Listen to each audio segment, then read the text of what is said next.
তোমার কাজের ঘরে যাও কবচন্দ্র, মগজ ধলাই আছে।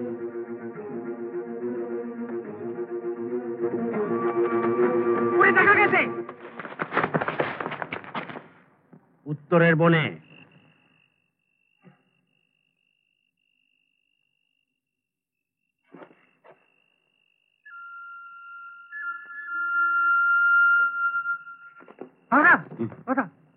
আলো, এসে গেছি এসে গেছি। শোনো, চাষি আর মজুরদের খবর দেওয়া হয়ে গেছে। তারা ভোট থাকতে মূর্তির মাঠে হাজির থাকবে। তারা সব আমাদের দলে। এখন ওই পেয়াদাদের হাত করে নেওয়া চাই। কি করে? এখানকার সব রাজকর্মচারী ঘুষ নেয়। আমরা ঘুষ দেবো? হীরা, হীরার লোক কেউ সামলাতে পারবে না। হীরা পাবো কোথায়? তোমরা এখন প্রাসাদে ফিরে যাও। রাজকোষ কোথায় খুঁজে বার করবে। সে আমাদের খুঁজে বার করতে হবে না গুরুমশাই, আমরা তালি মেরে সোজা পৌঁছে যাবো। না না না, তাতে হবে না। তালি মেরে তো সিন্ধুক খুলবে না, চাবিও পাবে না। প্রহরীর কাছে রাজকোষের দরজার চাবি থাকবে। সিন্ধুকের চাবি অবশ্য না থাকাই সম্ভব। যদি থাকে তাহলে তো ভালোই, দুটোই নিয়ে নেবে। আর যদি না থাকে তাহলে প্রহরীর বল্লমটা নেবে। রাজকোষের দরজা খুলে ওই বল্লম দিয়ে সিন্ধুক ভেঙে হীরা বার করে নেবে। বলো পারবে কিনা? পারবো, আমি তো ঢোল বাজাই, আমার হাতে অসুরের শক্তি। বাহ, খুব ভালো। তাহলে এই নাও, এতে গামছার দড়ি আছে। প্রহরীর মুখ হাত পা সব গামছা দড়ি দিয়ে ভালো করে বেঁধে ফেলবে।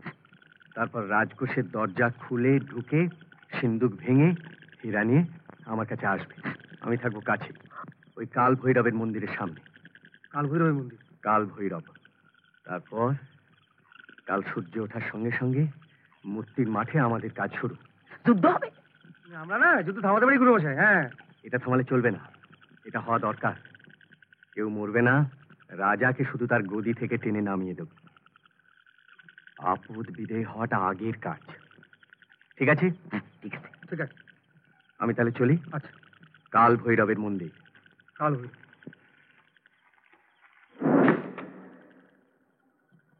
কি আছে দেখেন? কে গো?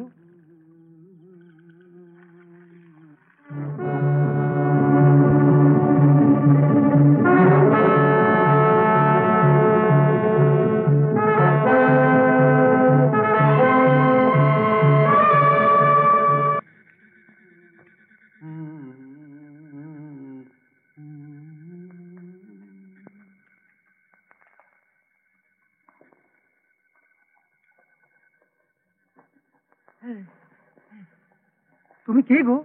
চরণ দাস, গান করি। তোমার এই দশা কি করলে? রাত পেয়াদা। তবু তুমি গান গাইছো? জান আছে তো, তাই গানও আছে, কিন্তু পেটে কিছু নাই। তুমি কিছু খাবে? যদি দুধ একটু পাই। দুধ খাবে? হ্যাঁ, দাঁড়াও দিচ্ছি।